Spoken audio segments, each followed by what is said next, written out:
हरे कृष्णा। मार्कंडेय जी कहते हैं, तात युधिष्ठिर, ऐसा कहकर वे परम अद्भुत देवता भगवान बाल मुकुंद अंतर्ध्यान हो गए। उनके अंतर्ध्यान होते ही मैंने देखा कि यह नाना प्रकार की विचित्र प्रजा ज्यों की त्यों उत्पन्न हो गई है। संपूर्ण धर्मात्माओं में श्रेष्ठ भरत कुल तिलक युधिष्ठिर, इस प्रकार उस प्रलय काल के आने पर मुझे ये आश्चर्यजनक अनुभव हुआ।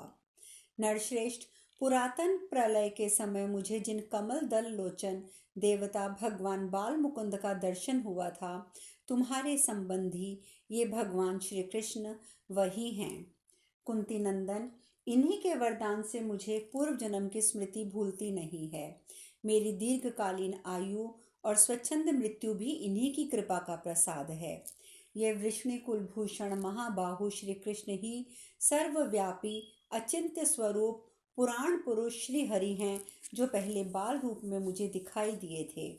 वे ही यहाँ अवतीर्ण हो भांति भांति की लीलाएं करते हुए दिख रहे हैं। श्री वत्स चिन्ह जिनके वक्ष स्थल पर शोभा बढ़ाता है, वे भगवान गोविंद ही इस विश्व की सृष्टि, पालन और संहार करने वाले सनातन प्रभु और प्रजापतियों के पति हैं। इन आदि देव स्वरूप विजयशील पीताम्बरधारी पुरुष वृष्णि कुलभूषण श्री कृष्ण को देखकर मुझे इस पुरातन घटना की स्मृति हो आई है। कुरुश्रेष्ठ पांडवों, ये माधव ही समस्त प्राणियों के पिता और माता हैं। ये ही सबको शरण देने वाले हैं, अतः तुम सब लोग इन्हीं की शरण में जाओ। वैशंपायन जी आगे कहते हैं, जन्मेजय, मार्कंडेय मुनि के ऐसा कहने पर कुंती पुत्र युधिष्ठिर, भीम और अर्जुन तथा पुरुष रत्न नकुल और सहदेव, इन सब ने द्रौपदी सहित उठकर भगवान श्री कृष्ण के चरणों में प्रणाम किया। नरश्रेष्ठ, फिर सम्मान्य श्री कृष्ण ने भी इन सब का विधि पूर्वक समादर करते हुए परम मधुर सांत्वनापूर्ण वचनों में इन्हें इस प्रकार आश्वासन दिया। इस प्रकार महाभारत वन पर्व के अंतर्गत मार्कंडेय समस्या पर्व में भविष्य कथन विषयक 189वां अध्याय पूर्ण हुआ। वैशंपायन जी ने कहा, जन्मेजय, तदंतर कुंती नंदन युधिष्ठिर ने महामुनि मार्कंडेय से अपने साम्राज्य में जगत भावी गतिविधि के रूप में पुनः प्रश्न किया। युधिष्ठिर बोले, वक्ताओं में श्रेष्ठ भृगुवंशी विभूषण महर्षि, हमने आपके मुख से युग के आदि से में संघटित हुई उत्पत्ति और प्रलय के संबंध में बहुत आश्चर्यजनक बातें सुनी हैं। अब मुझे इस कलयुग के विषय में पुनः विशेष रूप से सुनने का कौतूहल हो रहा है। जब सारे धर्मों का उच्छेद हो जाएगा, उस समय क्या शेष रह जाएगा? युगांत काल में कलयुग के मनुष्यों का बल पराक्रम कैसा होगा, उनके आहार विहार कैसे होंगे, उनकी आयु कितनी होगी और उनके परिधान वस्त्राभूषण कैसे होंगे। कलयुग में किस सीमा तक पहुंच जाने पर पुनः सतयुग आरंभ हो जाएगा। मुने, इन सब बातों का विस्तार पूर्वक वर्णन कीजिए, क्योंकि आपकी कथा बड़ी विचित्र होती है। युधिष्ठिर महाराज के इस प्रकार पूछने पर मुनि श्रेष्ठ महर्षि मार्कंडेय ने वृष्णि प्रवर श्री कृष्ण और पांडवों को आनंदित करते हुए पुनः इस प्रकार कहना आरंभ किया। मार्कंडेय जी बोले, भरत श्रेष्ठ राजन, मैंने देवादिदेव भगवान बाल मुकुंद की कृपा से पूर्व काल में निकृष्ट कलिका के प्राप्त होने पर संपूर्ण लोकों के भावी वृतांत के विषय में जो कुछ देखा, सुना या अनुभव किया है, वह बताता हूँ, सुनो और समझो। भरत श्रेष्ठ, सतयुग में मनुष्यों के भीतर वृषरूप धर्म अपने चारों पादों से युक्त होने के कारण संपूर्ण रूप से प्रतिष्ठित होता है। उसमें छल कपट या दंभ नहीं होता, किंतु त्रेता में वह धर्म अधर्म के एक पाद से अभिभूत होकर अपने तीनों अंशों की प्रतिष्ठा होता है। द्वापर में धर्म आधा रह जाता है, आधे में अधर्म आकर मिल जाता है। परंतु भरतश्रेष्ठ, कलयुग आने पर अधर्म अपनी 3 अंशों द्वारा संपूर्ण लोकों को आक्रांत करके स्थित होता है। धर्म केवल एक पाद से मनुष्यों में प्रतिष्ठित होता है। पांडुनंदन, प्रत्येक युग में मनुष्य की आयु, वीर्य वृद्धि, बल तथा तेज क्रमशः घटते जाते हैं। युधिष्ठिर, अब कलयुग के समय का वर्णन सुनो। ब्राह्मण, क्षत्रिय, वैश्य और शूद्र सभी जातियों के लोग कपटपूर्वक धर्म का आचरण करेंगे और धर्म का जाल बिछाकर दूसरे लोगों को ठगते रहेंगे। अपने को पंडित मानने वाले ये लोग सत्य का त्याग कर देंगे। सत्य की हानि होने से उनकी आयु थोड़ी हो जाएगी। आयु की कमी होने के कारण वे अपने जीवन निर्वाह के योग्य विद्या प्राप्त नहीं कर सकेंगे। विद्या के बिना ज्ञान न होने से उन सबको लोभ दबा लेगा। फिर लोभ और क्रोध के वशीभूत होकर मूढ़ मनुष्य कामनाओं में फंसकर आपस में वैर बांध लेंगे और एक दूसरे के प्राण लेने की घात में लगे रहेंगे। ब्राह्मण, क्षत्रिय और वैश्य से आपस में संतानोत्पादन करके वर्ण संकर हो जाएंगे। वे सभी तपस्या और सत्य से रहित हो शूद्रों के समान हो जाएंगे। अंत्यज, चांडाल आदि क्षत्रिय, वैश्य आदि के कर्म करेंगे और क्षत्रिय, वैश्य आदि चंडालों के कर्म अपना लेंगे, इसमें संशय नहीं है। युगांत काल आने पर लोगों की ऐसी दशा होगी, वस्त्रों में सन के बने हुए वस्त्र अच्छे समझे जाएंगे। धानों धानों में कोदों का आदर होगा। उस युग अक्षय के समय पुरुष केवल स्त्रियों से ही मित्रता करने वाले होंगे। उतने ही लोग मछली के मांस से जीविका चलाएंगे। गायों के नष्ट हो जाने के कारण मनुष्य भेड़ और बकरी का दूध दोकर पिएंगे। जो सदा व्रत धारण करने वाले रहते हैं वे भी युगांत काल में लोभी हो जाएंगे। लोग एक दूसरे को लूटेंगे, मारेंगे। युगांत काल में मनुष्य जप रहित, नास्तिक और चोरी करने वाला होगा। नदियों के किनारे की भूमि को कुदाल से खोदकर वहाँ अनाज बोएंगे। उन अनाजों से भी युगांत काल के प्रभाव में बहुत कम फल लगेंगे। जो सदा परान्न का त्याग करके व्रत का पालन करने वाले लोग हैं वे भी उस समय लोभवश देवयज्ञ और श्राद्ध में एक दूसरे के यहाँ भोजन करेंगे। कलयुग के अंतिम भाग में पिता पुत्र की और पुत्र पिता की शैया आदि का उपयोग करने लगेंगे। उस समय त्याज्य अभक्ष्य पदार्थ भी भोजन के योग्य समझे जाएंगे। ब्राह्मण लोग व्रत और नियमों का पालन तो करेंगे नहीं, उल्टे वेदों की निंदा करने लग जाएंगे। कोरे तर्कवाद से मोहित होकर वे यज्ञ और होम छोड़ बैठेंगे। वे केवल तर्कवाद से मोहित होकर नीच से नीच कर्म करने के लिए प्रयत्नशील रहेंगे। मनुष्य नीची भूमि में अर्थात गायों के जल पीने और चरने की जगह में खेती करेंगे।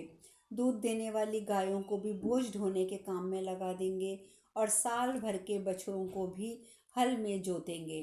पुत्र पिता का और पिता पुत्र का वध करने में उद्यम नहीं होंगे। अपनी प्रशंसा करने के लिए बड़ी बड़ी बातें बनाएंगे, किंतु समाज में उनकी निंदा नहीं होगी।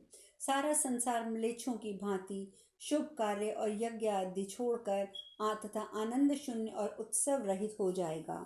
लोग प्रायः दीनों, असहायों अथवा विधवाओं का भी धन हड़प लेंगे। उनमें शारीरिक बल और पराक्रम क्षीण हो जाएंगे। वे उद्दंड होकर लोभ और मोह में डूबे रहेंगे। वैसे ही लोगों की चर्चा करने और उनसे दान लेने में प्रसन्नता का अनुभव करेंगे। कपटपूर्ण आचार को अपनाकर वे दुष्टों के दिए हुए दान को भी ग्रहण कर लेंगे। कुंती नंदन पाप बुद्धि राजा एक दूसरे को युद्ध के लिए ललकारते हुए परस्पर एक दूसरे के प्राण लेने को उतारू रहेंगे और मूर्ख होते हुए भी स्वयं को पंडित मानेंगे। इस प्रकार युगांत काल के सभी क्षत्रिय जगत के लिए कांटे बन जाएंगे। कलयुग की समाप्ति के समय वे प्रजा की रक्षा तो करेंगे नहीं, उनसे रुपए ऐंठने के लिए लोभ अधिक रखेंगे। सदा मान और अहंकार के मद में चूर रहेंगे। वे केवल प्रजा को दंड देने के कार्य में ही रुचि रखेंगे। भारत लोग इतने निर्दयी हो जाएंगे कि सज्जन पुरुषों पर भी बार बार आक्रमण करके उनके धन और स्त्रियों को बलपूर्वक उपभोग करेंगे तथा उनके रोने बिलखने पर भी दया नहीं करेंगे। कलयुग का अंत होने पर ना तो कोई किसी की कन्या की याचना करेगा, ना ही कोई कन्यादान करेगा। उस समय वर कन्या स्वयं ही एक दूसरे को चुन लेंगे। कलयुग की समाप्ति के समय असंतोषी और मूढ़चित राजा भी सब तरह के उपायों से दूसरों के धन का अपहरण करेंगे। उस समय राजा सारा जगत मलेच्छ हो जाएगा, इसमें संशय नहीं। एक दूसरे के हाथ को लूटेंगे। सगा भाई भी भाई के धन को हड़प लेगा। अपने को पंडित मानने वाले मनुष्य संसार में सत्य को मिटा देंगे। बूढ़ों की बुद्धि बालकों जैसी होगी और बालकों की बुद्धि बूढ़ों जैसी। युगांत काल उपस्थित होने पर कायर अपने को शूरवीर मानेंगे और शूरवीर कायरों की भांति विषाद में डूबे रहेंगे। कोई एक दूसरे का विश्वास नहीं करेंगे।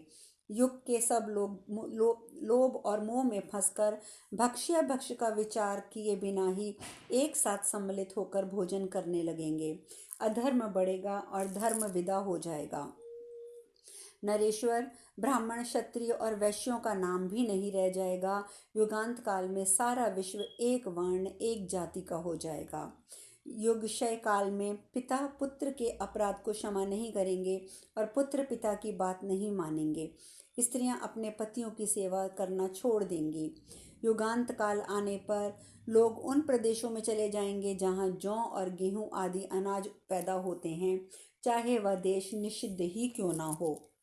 महाराज, युगांत काल आने पर पुरुष और स्त्रियां स्वेच्छारी होकर एक दूसरे के कार्यों और विचारों को नहीं सहेंगे। युधिष्ठिर, उस समय सारा जगत मलेच्छ हो जाएगा। मनुष्य श्राद्ध और यज्ञ कर्मों द्वारा पितरों और देवताओं को संतुष्ट नहीं करेंगे। राजन, उस समय कोई किसी का उपदेश नहीं सुनेगा और ना ही किसी का गुरु ही होगा। सारा जगत अज्ञानमय अंधकार से आच्छादित हो जाएगा। उस समय युगांत काल उपस्थित होने पर लोगों की मृत आयु अधिक से अधिक 16 वर्ष की होगी। इसके बाद वे प्राण त्याग देंगे। 5वें या 6ठे वर्ष में स्त्रियां बच्चे पैदा करने लगेंगी। 7-8 वर्ष के पुरुष संतान उत्पादन के में प्रवृत्त हो जाएंगे। नृपश्रेष्ठ, युगांत काल आने पर स्त्री अपने पति से और पति अपनी स्त्री से संतुष्ट नहीं होंगे। कलयुग के अंत भाग में लोगों के पास धन थोड़ा रहेगा और लोग दिखावे के लिए साधु वेश धारण करेंगे। हिंसा का जोर बढ़ेगा और कोई किसी को कुछ देने वाला नहीं होगा। युगक्षय काल में सभी देशों के लोग अन्न बेचेंगे। ब्राह्मण वेद विक्रय करेंगे और स्त्रियां वैश्यावृत्ति अपना लेंगी। युगांत काल में मनुष्य म्लेच्छों जैसा आचरण और सर्वभक्षी यानी कि अभक्ष्य का भी भक्षण करने वाले हो जाएंगे। वे प्रत्येक कर्म से अपनी क्रूरता का परिचय देंगे, इसमें संशय नहीं है। भरतश्रेष्ठ, युगांत काल में धन के लोभ से क्रय विक्रय के समय सभी सबको ठगेंगे। क्रिया के तत्व को ना जानकर वे भी लोग उसे करने में प्रवृत्त होंगे। युगांत काल के सभी मानव स्वेच्छाचारी हो जाएंगे। सभी स्वभावतः क्रूर और एक दूसरे पर मिथ्या कलंक लगाने वाले होंगे। युगांत काल उपस्थित होने पर सब लोग बगीचों और वृक्षों को कटवा देंगे। ऐसा करते समय उनके मन में पीड़ा नहीं होगी। प्रत्येक मनुष्य के जीवन धारण में भी शंका हो जाएगी, अर्थात प्रत्येक मनुष्य जीवन धारण करना सबके लिए कठिन हो जाएगा। राजन, सब लोग लोभ के वशीभूत होंगे और ब्राह्मणों का धन उपभोग करने का जिनका स्वभाव पड़ गया है वे धन के लिए ब्राह्मणों को भी मार डालेंगे। शूद्रों के सताए हुए ब्राह्मण भय से पीड़ित होकर हाहाकार करने लगेंगे और अपने लिए कोई रक्षक ना मिलने के कारण सारी पृथ्वी पर निश्चय ही भटकते फिरेंगे। जब दूसरों के जीवन का विनाश करने वाले क्रूर, भयंकर और जीव हिंसक मनुष्य पैदा होने लगेंगे, तब समझ लेना चाहिए कि युगांत काल उपस्थित हो गया है। गुरुकुल तिलक युधिष्ठिर, अत्याचारियों से डरे हुए ब्राह्मण इधर उधर भागकर नदियों, पर्वतों और दुर्गम स्थानों का आश्रय लेंगे। राजन, श्रेष्ठ ब्राह्मण भी लुटेरों से पीड़ित होकर कौओं की तरह कांव कांव करते फिरेंगे। दुष्ट राजाओं के लगाए हुए करों के भार से सदा पीड़ित होने के कारण वे धैर्य छोड़कर चल देंगे और शूद्रों की सेवा शुश्रूषा में लगे रहकर धर्म विरुद्ध कार्य करेंगे। भूपाल, भयंकर कलयुग के अंत में जगत की यही दशा होगी।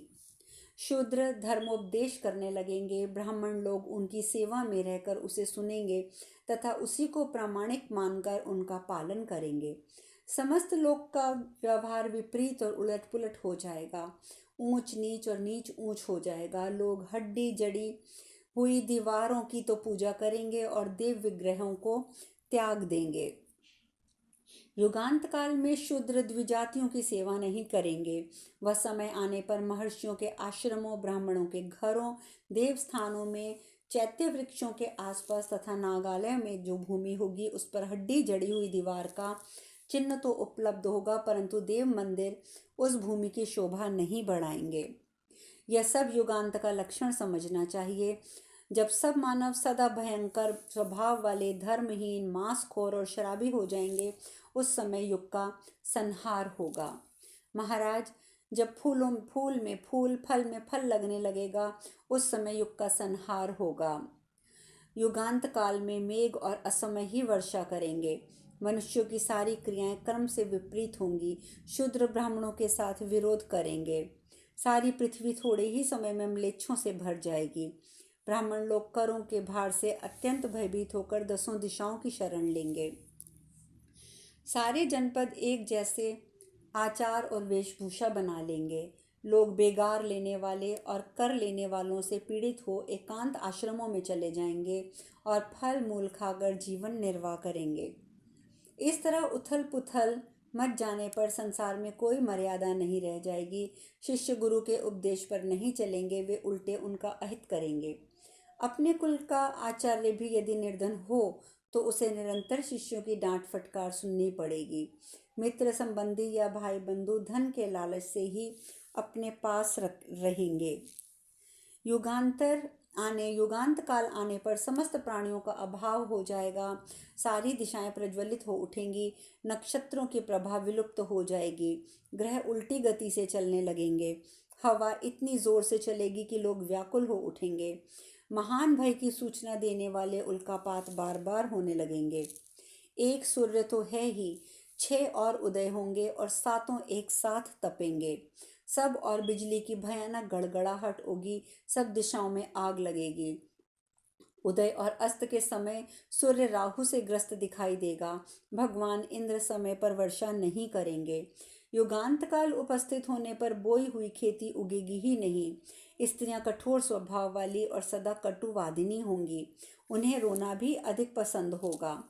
वे पति की आज्ञा में नहीं रहेंगी। युगांत काल में पुत्र माता पिता की हत्या करेंगे। अब शेष कथा कल। हरे कृष्णा, हरे कृष्णा, हरे कृष्णा।